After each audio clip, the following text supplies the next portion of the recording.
नमस्ते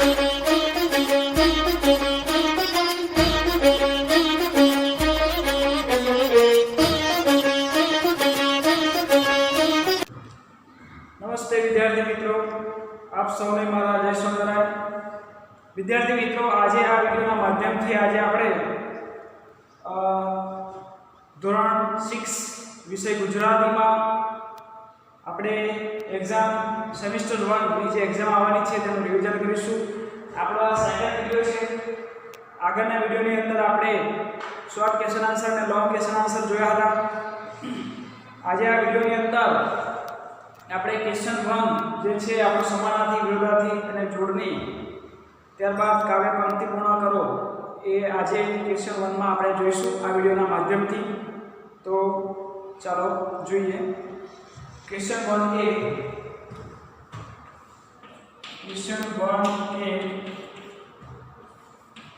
समानार्थी शब्दों बराबर है। समानार्थी शब्दों जे छे आपणे अहींया जोईशुं बराबर है। अहींया तेना क्वेश्चन पर लखीश अने आंसर लखीश तमे जोशो।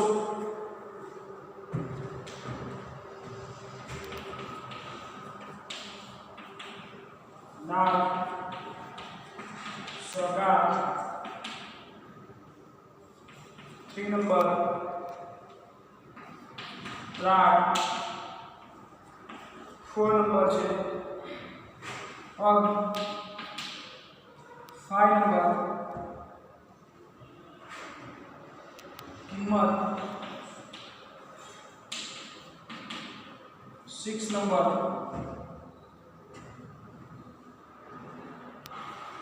आनंद 7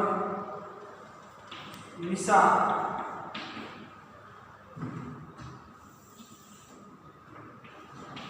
8 नंबर विभू 9 नंबर समीर 10 नंबर उपवन 11 नंबर दरिया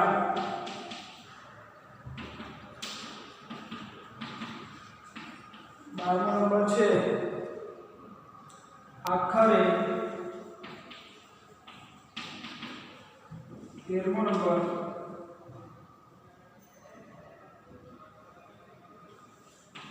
उतावળ 14 नंबर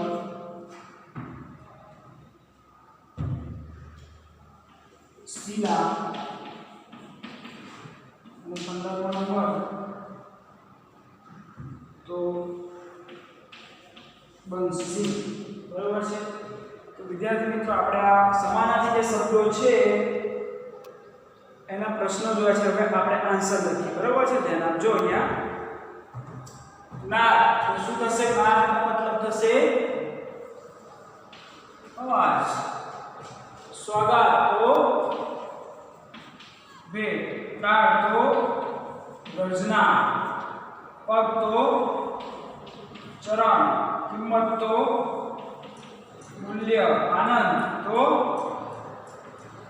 हर्ष अथवा खुशी, निशा तो रात बराबर है। विभू तो भगवान, समी तो पवन, उपवन એટલે બગીચો, રડિયા તો સુંદર, આખરે તો છેવટે અથવા અંતે, ઉતાવળ તો ઝડપ, શિલા તો પથ્થર, બંસી તો શું થશે? बराबर है। फरी एक वखत आपणे जोई लईए। नाद तो अवाज, स्वागत तो भेट, ताड़ तो गर्जना, पग तो चरण, किम्मत तो मूल्य, आनंद तो हर्ष व खुशी, निशा तो रात, विभू तो भगवान, સમીર તો પવન, ઉપવન તો ગિરિવર, ઉપવન તો બગીચો, રડિયાળ તો સુંદર, આખરે તો છેવટે તો અંતે, ઉતાવળ તો ઝડપ, શિલા પથ્થર, બંસી એટલે વાંસળી. જો વિદ્યાર્થી મિત્રો આપણે આ જોયા છે સમાનાર્થી શબ્દો, રાઈટ. આ સમાનાર્થી શબ્દો આ પ્રમાણે લખાય છે અને મેં જે લખ્યા છે એનાથી પણ તમને બીજો અર્થ ખ્યાલ હોય સમાનાર્થી શબ્દોમાં તો તમે લખી શકો છો, એમાં શંકાને કોઈ સ્થાન નથી. ઓકે, તો હવે આપણે આગળ જોઈશું વિરોધાર્થી શબ્દો.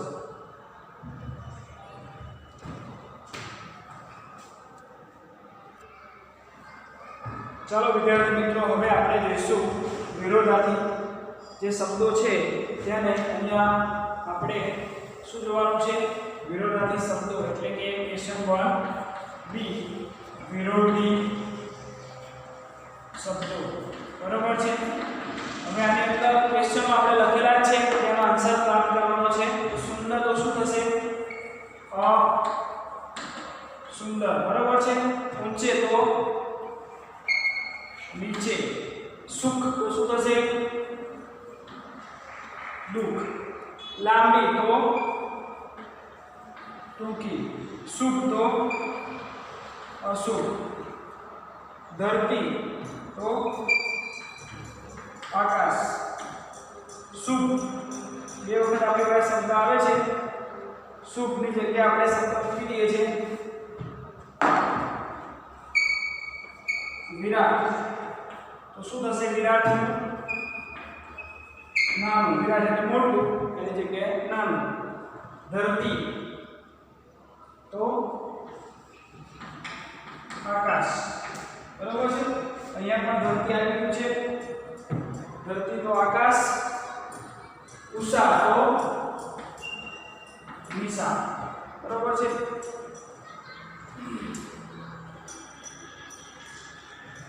ધરતી એ વખત શબ્દ આપણી પાસે આવે છે 6 નંબર પર પણ છે અને 8 નંબર પર આવતો હતો. એની જગ્યાએ આપણે બીજો મૂકી દઈએ છીએ સત્ય. તો અસત્ય. ઉષા તો દિશા. પૂર્ણ તો અપૂર્ણ. બરાબર છે. વેચવું તો ખરીદવું. સવાર તો સાંજ. નજીક તો દૂર. અંધારું તો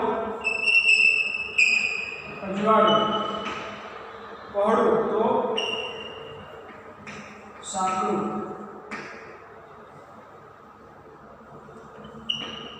બરાબર છે વિદ્યાર્થી મિત્રો. અત્યારે આપણે શું કર્યું? જે વિરોધી શબ્દો છે તેને નાટ કર્યા છે. જોઈએ કરીએ પર. સુંદર તો અસુંદર. ઊંચે તો નીચે. સુખ તો દુઃખ. લાંબી તો ટૂંકી. શુભ તો અશુભ. ધરતી તો આકાશ. વિરાટ તો નાનું. રાઈટ. 8 નંબર સત્ય તો અસત્ય. ઉષા તો નિશા. પૂર્ણ તો અપૂર્ણ. વેચવું તો ખરીદવું. સવાર તો સાંજ. નજીક તો દૂર. અંધારું તો અજવાળું અને પહોળું તો સાંકડું. બરાબર છે. આ આપણા વિરોધી શબ્દો થયા.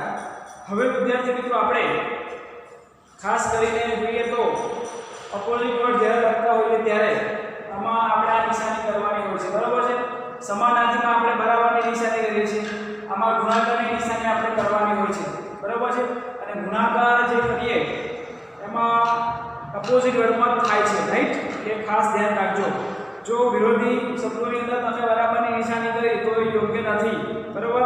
અને બીજી વાત કે આ વ્યાકરણનો ટોપિક છે સમાનાર્થી વિરોધાર્થી જોડણી. એટલે એની અંદર તમે જો સમાનાર્થી શબ્દ લખતા હોય ત્યારે પણ એકથી વધારે જો શબ્દ આવડતા તો લખી શકાય. અને કદાચ પરીક્ષામાં જે શબ્દો પૂછ્યા હોય એના એક્સ્ટ્રા શબ્દો પણ હોય. બરાબર. અથવામાં પણ પૂછેલા હોય છે. તો આવડતો હોય તો અથવાનો પણ લખી નાખવાનો છે, કારણ કે એમાં વિકલ્પ છોડવાનો નથી.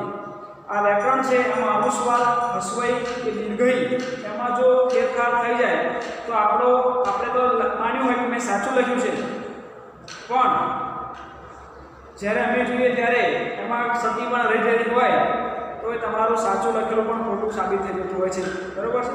નાની અમથી તમારી ભૂલ અનુસ્વાર લખવાનું ભૂલી જાઓ તો પણ એવું થાય. અને આપણે શું માની લેતા હોઈએ છીએ કે મેં તો આ રાઈટ લખ્યું છે, પણ ઉતાવળમાં આપણને ખ્યાલ આવતો નથી. હમણાં આપણે જોયું ને કે એક શબ્દ બે વખત આવી જાય તો કદાચ આપણે ઉતાવળમાં કામ કરતા હોય તો આવો પ્રશ્ન થતો હોય છે. આ પ્રમાણે આપણે ગુજરાતીમાં પણ ખાસ ધ્યાન રાખવાનું હોય છે, બરાબર છે. આગળ આપણે જોઈએ, હવે આગળ છે શબ્દોની જોડણી આપણે સુધારવાની છે, રાઈટ. જોઈએ આપણે આગળ ચલો. તો ચાલો વિદ્યાર્થી મિત્રો, હવે આપણે શબ્દોની જોડણી સુધારવાનો પ્રયત્ન કરીશું. અહીંયા મેં જે લખી છે જોડણીઓ એ બધી ખોટી લખેલી છે પ્રશ્ન સ્વરૂપે, બરાબર છે. હવે આમાં આપણે સુધારો કરવાનો છે, સાચી જોડણી લખવાની છે.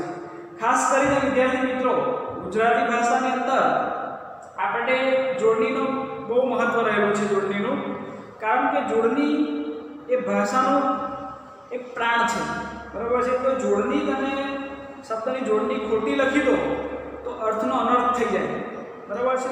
એટલે ભાષામાં ખાસ ધ્યાન રાખજો કે આપણે કોઈ પણ જે શબ્દની જે સાચી જોડણી થતી એ જ લખવી પડે. ગાંધીજી કહેતા હતા કે જોડણી એ ગોખવાનો વિષય નથી, પરંતુ એ આંખથી આંખનો સંબંધ ધરાવે છે. આપણે વારંવાર વાંચીએ છીએ, પુસ્તકો વાંચીએ છીએ, બરાબર. આપણે પહેલા ધોરણથી લઈને આજે 6th સ્ટાન્ડર્ડ સુધી આવી ગયા છે, તો ઘણી બધી પુસ્તકો આપણે વાંચી છે, વારંવાર ગુજરાતી આપણે પુસ્તકો વાંચ્યા છે. તો આમાંથી આપણે શું છે, જે સાચા શબ્દો આપણા નજરથી જે પસાર થઈ ગયા છે ને એ બધા શબ્દો આપણને યાદ રહેશે, એ શબ્દની જોડણી આપણને યાદ રહેશે અને એ પ્રમાણે આપણે યાદ રાખતા શીખવાનું છે. તો અહીંયા જોઈએ, આપણે સુધારીશું પછી વાત કરીએ આગળની. જો તબિયત, અહીંયા શું લખ્યું છે મેં? તબિયત. તો બરાબર કાઢી નાખ્યો છે, રાઈટ. ત્યારબાદ સ્થિતિ. હવે સ્થિતિ અહીંયા જે દીર્ઘ આપ્યો છે એની જગ્યાએ આપણે હસવાઈ કરી દેવાનો એટલે સ્થિતિ. ગૃહસ્થ, બરાબર છે. આ ગૃહ ખોટું લખ્યું છે, આપણે ગૃહસ્થ આપણે લખાશે. સુલોચના અહીંયા મોટો આપ્યો છે તો આપણે નાનો મૂકીએ સુલોચના. નિશ્ચય જોઈએ, નિશ્ચય. નૌકા વિહાર, તો નૌકા વિહાર. શૂરવીર, શૂરવીર, બરાબર છે. શૂરવીર જો અહીંયા હસવાઈ છે અને દીર્ઘ એ મૂકી દીધું એટલે શૂરવીર, રાઈટ, બરાબર છે. ત્યારબાદ પથ્થર, જો પથ્થર, રાઈટ. અણીદાર, અણીદાર. હવે આ પથ્થર શબ્દની જોડણી છે ને, ખાસ કરીને મોટા ભાગે આપણી આ શબ્દની જોડણી સાચી. આ પથ્થર બે થવાની, બરાબર છે. મોટા ભાગે આપણે આ પણ લખતા હોય છે, પરંતુ એ બંનેઓને ગુજરાતી સાહિત્યમાં સ્વીકારવામાં આવેલી છે, બરાબર. પરંતુ આપણે આ લખીશું પથ્થર. આજ્ઞાપીઠ, જો અહીંયા સામાન્ય છે આજ્ઞાપીઠ. હવે આજ્ઞાપીઠમાં શું છે, અહીંયા જો અનુસ્વાર છે, અનુસ્વારને લઈ લેવાનો છે એટલે આ આપણી રાઈટ જોડણી થઈ ગઈ આજ્ઞાપીઠ, બરાબર છે. હવે અનુસ્વાર મૂકીએ તો પણ બહુ ફેર પડી જાય. જીવાદોરી, અહીંયા શું છે, જીવાદોરી. તો શું આવશે? જીવાદોરી, બરાબર છે. અહીંયા દીર્ઘઈ છે, હસવાઈ છે તો એને દીર્ઘઈ મૂકી દેવાનું. એવી રીતે રાધિકા, બરાબર છે. ત્યારબાદ રાસ, રાસ, આ રાસ એ દોડું થઈ જાય. આ રાસ એટલે આપણે જે રમીએ છીએ એ જો રડિયા, તો ર-ધી-યા-ત, બરાબર છે. દીર્ઘઈ એટલે હસવાઈ મૂકી દો અને આ આગળ ય છે એટલે એની આગળનો શબ્દ દીર્ઘઈ ક્યારે થાય નહીં. ઝાઝરમાં રાઈટ. તો વિદ્યાર્થી મિત્રો, આ પ્રમાણે આપણી જોડણીઓ છે. ખાસ કરીને તમે જુઓ, ફરી એકવાર જોઈએ. તબિયત, અહીંયા જોજો, તબિયત, સ્થિતિ, ગૃહસ્થ, સુલોચના, નિશ્ચય, નૌકા વિહાર, શૂરવીર. શૂરવીરમાં જો અહીંયા થોડું આપણી ભૂલ પડી ગઈ. શૂરવીર શૂરવીર, રાઈટ? આ પ્રમાણે મોટો આવશે શૂરવીરમાં. શૂરવીર, પથ્થર, અણીદાર, આજ્ઞાગીત, જીવાદોરી, રાધિકા, રાસ, રડિયાળ અને ઝાઝર. આ વિદ્યાર્થી મિત્રો આ થયું આપણે શબ્દોની સાચી જોડણી આપણે લખી છે. હવે ખાસ કરી શબ્દોની સાચી જોડણીની સાથે સાથે સારા અક્ષરો હોવા ખૂબ જરૂરી છે. એ પણ આપણે કરતા રહેવાનું છે, લખતા રહીશું તો આવશે. હવે આગળનો જે ટોપિક છે એટલે કે question 1 D A B C થયું. હવે ડી આગળ શું આવશે? આપણી કાવ્ય પંક્તિ પૂર્ણ કરવાની છે. તો કાવ્ય પંક્તિ પણ જોઈએ આગળ.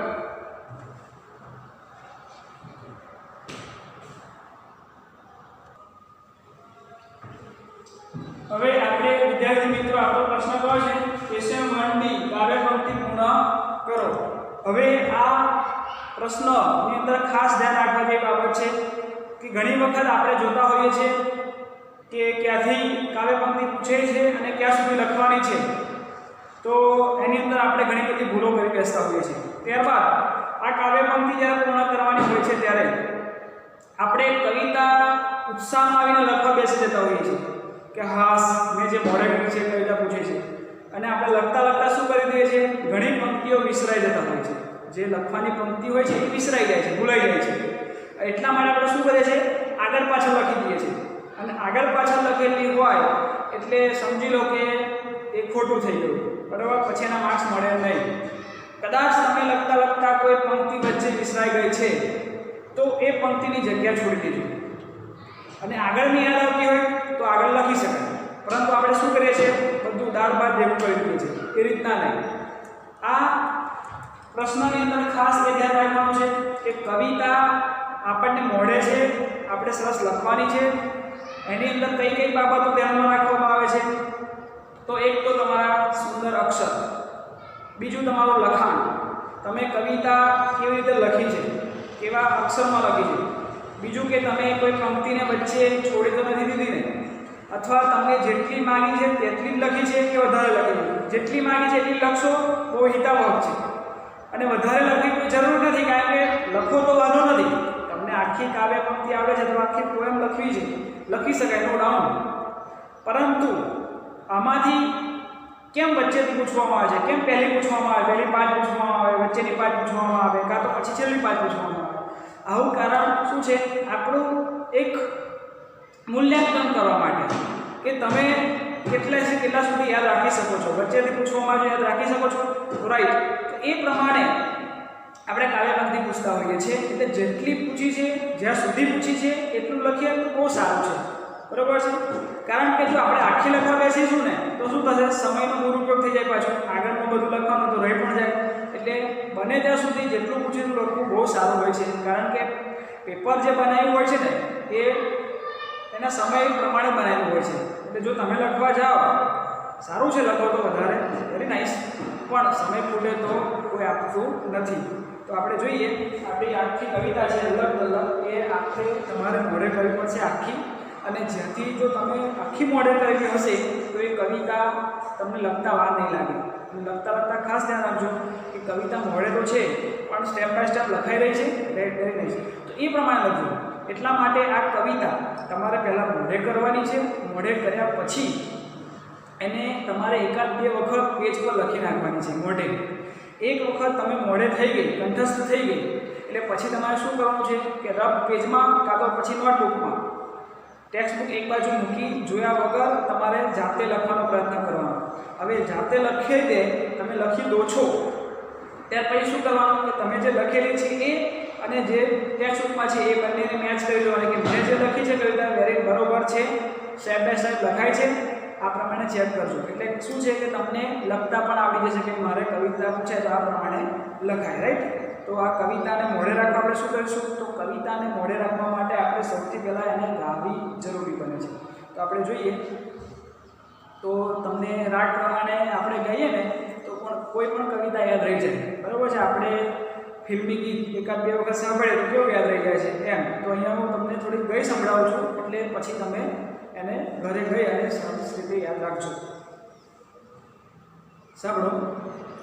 અલક દલક ઝાઝર ઝલક ઘડિયાળો જમનાનો મલ્લક એથી સુંદર રાધા ગોરી મુખડું ઝળકે ઝલક ઝલક આભે પૂનમ ચાંદ ઉગ્યો છે ઘાસ ચગ્યો છે છમક છમક ગોપી બેડો કાન ઘૂસ્યો છે ઢોલક વાગે ઢમક ઢમક રાધિકાનો હાર તૂટે છે મોતી ચડકે ચલક ચલક બધા જડ્યા પણ એક ખૂટે છે રૂવે રાધિકા છલક છલક લીધું હોય તો આલને કાના મોતી મારું ચલક ચલક તારા ચરિતર ક્યાં છે છાના જાણે આંખો મલક મલક કાને ત્યાંથી દોટ મૂકી છે રીસ ચડી ગોપી જનવલ્લભ કદમ છાયા ખૂબ ઝૂકી છે બંસી છેડે જલ્લપ જલ્લપ રાધા દોડે ચિત અધીરે રાસ રચાયો છે અલક દલક સૂર વણાય ધીરે ધીરે ઉર તણાય ધીરે ધીરે ઉર તણાય પલ્લક પલ્લક અલક દલક ઝાઝર ઝલક રડિયાળો જમનાનો મલ્લક એથી સુંદર રાધા ગોરી મુખડું ઝળકે છલક છલક હે ને હવે મુખડું ઝલક ઝલક ઝળકે છે આ પ્રમાણે પણ તમે સાદી રીતે સરસ રીતે ઘરે યાદ રાખી શકો છો ગાઈને બરાબર છે તો આ પ્રમાણે તમે ઘરે સરસ મજાનો આ પ્રમાણે રાગમાં ગાજો અને કવિતા મળે કરજો જેથી કરીને આપ આવનારી પરીક્ષામાં જો પૂછાય તો લખી શકો બીજી વાત છે કે આ ક્વેશ્ચન 1 આપણો અહીંયા પૂર્ણ થાય છે તો આપ સૌ હું આશા રાખું છું કે ઘરે રહી આ વિડીયો જોઈ અને જે પણ મેં ક્વેશ્ચન 1 A B અને C અને D માં જે પણ રિવિઝન કરાયું છે પુનરાવર્તન કરાયું છે અને આપ જોશો લખશો અને સરસ મજાની પરીક્ષાની તૈયારી કરશો તો આપ સૌ સરસ મજાની પરીક્ષા પણ આપી શકશો આપની સરસ પરીક્ષા જાય સારા પ્રશ્નોના જવાબ લખી શકો એવી અભ્યર્થના સાથે આપ સૌને મારા જય સ્વામિનારાયણ